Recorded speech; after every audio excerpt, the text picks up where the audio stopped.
Dak Prescott vaulted from 56th a year ago to 16th. The top 10 hasn't yet been revealed, but by process of elimination, the only two quarterbacks left are Patrick Mahomes and Lamar Jackson, so they'll be the only two quarterbacks in the top 10, which means with just Jalen Hurts and Josh Allen ranked above Dak Prescott in the second 10, the players have voted Dak the fifth best quarterback in the National Football League. So, Keyshawn, is Dak the fifth best? Yeah, he's certainly not above Lamar and Patrick Mahomes, so he's not in that 1-2 category. But then I could make the case in the argument he's 3-4-5, 5-3-4, whatever. However you want to mix it up. I like him a little more, for me, than I do Josh Allen. Some people love Josh Allen and don't like Dak. Jalen Hurts gets docked from me just based on the way he played toward the back half the last season as a team, as a unit. It just didn't, something wasn't right. They had a new offensive coordinator, all of those sort of things. And a lot of the times when these players are ranking from a player standpoint, it's about fear factor. Who do I fear the most at this particular position? And obviously Lamar, Patrick Mahomes, 1-2, 2-1, whatever you want to call it. Then you get in Jalen Hurts and you get in Dak Prescott and Josh Allen. Who am I more, afraid of? Like, who do I fear when I walk out on the field and I see them? Can they do this to us? Can they come back and get us? They got Dak Prescott at fifth right now, okay, as a top quarterback. Not based on statistics or anything like that, but just based on them playing against him. Jalen Hurts in his career probably has hurt some of these defenders more so than Dak Prescott. Mm-hmm. Josh Allen has hurt some of these defenders more so than Jalen Hurts and Dak Prescott, so therefore he pushes them up. I probably would have him at 3. That's just me. But doesn't mean that sitting at 5 is the worst thing in the world. It's just not. So you really believe Dak Prescott is better than Joe Burrow? I do. That's just me. Man. I do. Listen. Because the players are speaking. The players are speaking, though, Skip. Yeah, I wish they would do this more in all sports, truthfully. Because the players who got to play against this, they understand it a little bit different. It's just like almost like, I never flew a plane, but I'm sure there's a big difference than being in a flight simulator than actually flying the plane. There's a big difference. It's a big difference, Nor right? do I want to see you flying me anywhere. So it's a big difference from guys who got to play against this. So, Keyshawn, you got a point. He could be a top 3 quarterback because when I look at, and I'm basing this off what he did last year, I look, what is this? Passing TDs, rank first. Completions, rank first. Completion percentage, second. QBR, second. Yeah. Passing yards, third. Yeah. Now, if I didn't know no better, he could have an argument for the best quarterback. If I'm just looking at numbers, I don't know no better. I've never seen Mahomes, and I'm just looking at. He can argument like, is this the best quarterback in the game? So it ain't no question that he's a top 5 quarterback. It's just that he ain't done what you need him to do in the playoffs, Skip. And on top of that, and on top of that, those two guys at the top, or even Josh Allen or Jalen Hurts for that matter, have got you, right, at the end of the game. They all of a sudden figure out how to not get beat at halftime 27-0. Like, I can't ever imagine a Patrick Mahomes, Lamar Jackson team, and this is what this is all about, being beaten by a 6 seed, 7 seed, 27-0 at halftime. 27-0 at halftime. I just can't see it. Okay. Those stats you just spat out, those second and MVP voting stats, are a little misleading to me because I watch too closely and too hard, and I take it too seriously. But after we lost Trevon Diggs on a Thursday practice to an ACL, we go to Arizona, and you need your quarterback just to lift everybody up and say, I got you. It's Joshua Dobbs you're playing against. That's your counterpart. That's who you have to outplay. And Joshua Dobbs outplayed Dak Prescott at Arizona against a pretty bad football team. And Dak pretty much stunk in that game and had a QBR. They lost to Arizona. Yeah, they lost. They lost badly. Was it 28-12, I believe was the score. He had a QBR of 32, which is a score of 0 to 100 is pretty awful. And then that nightmare game at San Francisco, it's a big stage Sunday night game, and you throw 3 picks in the game.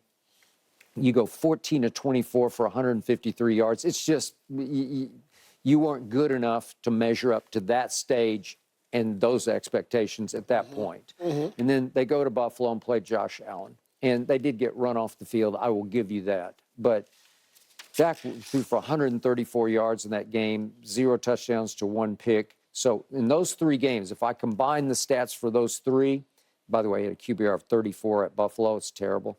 He had 2 touchdowns to 5 picks in those 3 games that I cherry-picked out, but they were big games to me. They mattered to me in the momentum of the season, where they're season maker-breaker games. And You said he had a QBR, what in that game? 34. So despite these games you mentioned, and he still finished second in QBR. And he still finished second. Hey, you get him against a mediocre team at home, he will garbage time you to death. He will. And there lies the problem right there. He's a Dallas Cowboys quarterback. He has a star on the side of the helmet, and he's yet to have that magical moment. Yeah. That magical moment may come this year. It may come this year. The closest he came was his rookie year against Aaron Rodgers. Against Green Bay. He was really good. He really hasn't had a magical moment, so they hold that against him. Where all these other quarterbacks that are in front of him, they have already had the magical moment. Losing to Kansas City, not my fault. Josh Allen, magical moment. It was. Jalen Hurts going to a Super Bowl, and just magical moment. He actually, seriously, statistically, he outplayed Patrick Mahomes in that Super Bowl. I understand. And they lost 38 to 35. Yeah, but he was in the Super Bowl when people, in the second year as a full-time starter, he goes to the Super Bowl. So that becomes a magical moment for him.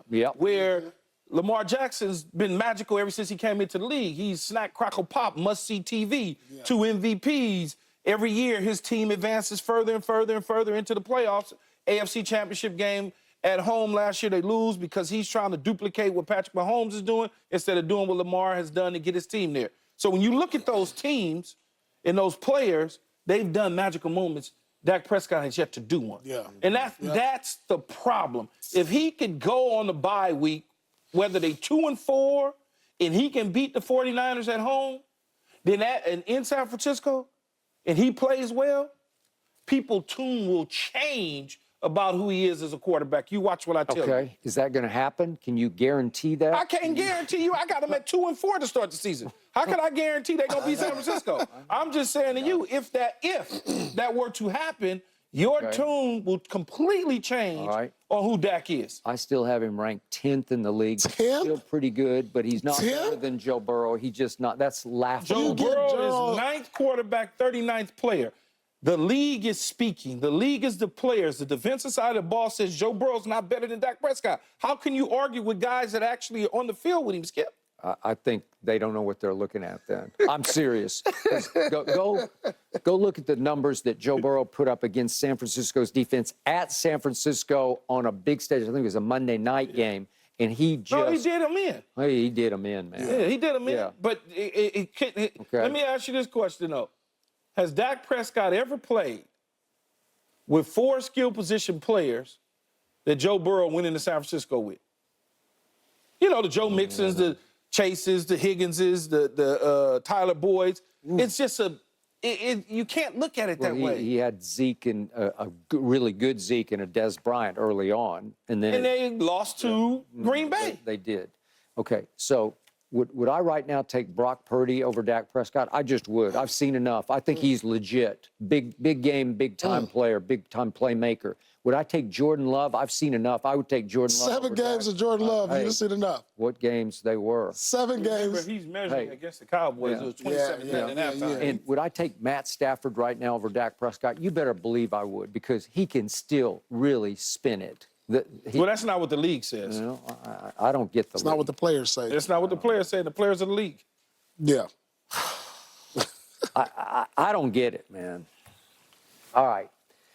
Back to Aaron Rodgers versus Garrett. That I need to understand fully of skill set and ability and feel and rhythm and all the different things that he does out there. So those are good conversations. They might appear to be much more heated than they are. but there's usually a smile on our face afterwards, at least one of us. Had to throw that in, didn't you, Aaron? Okay, Keyshawn, you played this position, had lots of interaction with lots of quarterbacks.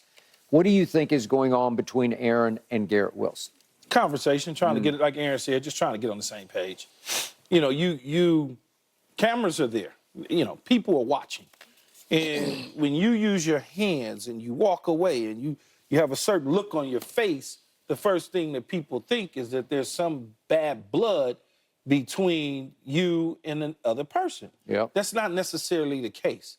Aaron Rodgers says that he has to get on Aaron Rodgers' page. Well, Aaron Rodgers has to get on his page as well, like Aaron said. It can't be one-sided because what happens in these situations is if a receiver is expecting to do one thing and you expect him to do another, that's where it gets all messed up at. So over time, as they continue to work through practice and games, he'll be able to understand certain things that Garrett Wilson is trying to do, which may not be ideal in the situation that they're in, but now he knows, okay, as soon as he moves his head certain way, his shoulder certain way when he's running, he's probably gonna break that way, or he's probably gonna slow down. It's just different things that you have to do. Like a route can be 15 yards, for instance.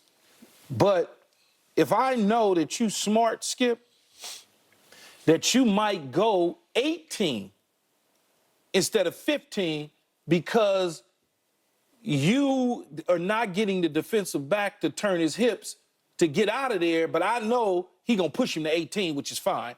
Now I could hold the ball slightly a little bit longer to get rid of it. Or if I know that he's gonna break his route off a lot faster, then I gotta get rid of the football a lot faster. I may not be able to get to all the way to my drop. Or if I know he's taking a higher angle versus a flat angle on a corner route, I know to bring him downhill. Just all those little things like that. Those interactions are true. The difference is, like for me, when I played outside of Vinny Testaverde and Brad, I was Aaron Rodgers. No, you got to get on my page. I ain't got to get on your page. True. That became one of those situations where y'all got to learn how I run my routes and what I do. I don't have to learn how you throw the football. And that's all Aaron Rodgers is saying. It's New York City. It's Aaron Rodgers. It's Devontae Adams. Name being mentioned. Paul, it's Garrett Wilson. Yeah. And then you start mixing all that up together in New York City. Expectations. They look into what's going on over there. Yeah. That's New York. That's all it is. Yeah, I think that comes early in any time where you're trying to get to know your quarterback and your top receiver. I mean, you know this firsthand. 18 quarterbacks in 11 years. 18 What does that say? Oh. 18 quarterbacks in 11 years. He couldn't get it right, huh? They just couldn't get it right, huh? So they trying to get it right, obviously, right here. Man. You know what I'm saying? This is Garrett Wilson's third year. He already died and went to heaven with Aaron Rodgers. Yeah, so they trying to get it right. I look at it as nothing as passionate from two competitors. Garrett Wilson trying to get to that next level. You know what I'm saying? And it's got to come both ways. You know, these type of things happens in training camp. I've got into it with my teammates many a times, but you know what that shows me, Skip, that we want to get this thing right. We want to win. Sure. I mean, that's all it is to it. And, you know, Aaron Rodgers addressing it to the podium, leadership, maturity, you know, coming from both sides, letting everybody know, no, this ain't what y'all think it is. This is us getting on the same page, trying to get it right. And so that's all I look at it. And like Keyshawn said, New York, all of this is going to get blown out of proportion when you're in this type of media groups. You know, I played in Boston, Brooklyn, media pick every little thing. And so take that with a grain of salt. They're gonna be right when it's all said and done. So our man Michael Irvin has often said when Troy Aikman snapped at him, he just took it, you know, because he's the guy, and you just take it. Some people approach it that way, Skip. Yeah, okay. Not you. You weren't built that way. Garrett Wilson appears to me not to be built that way. So you can see in the video that we have, like cell phone kind of video, but you can see what happened. Aaron said something that didn't sit well with him for just a second, and he stood up for himself and said, no, whatever he said, whatever their issue was. But the key to that exchange was, as momentarily heated as it got, Garrett reached out and slapped hands with him. They're like, it's cool, you know, like we're cool. But it was a productive exchange where when he says it's truly enlightening, I think it is, because he looks up to, I mean, this guy's been there and done all that, right?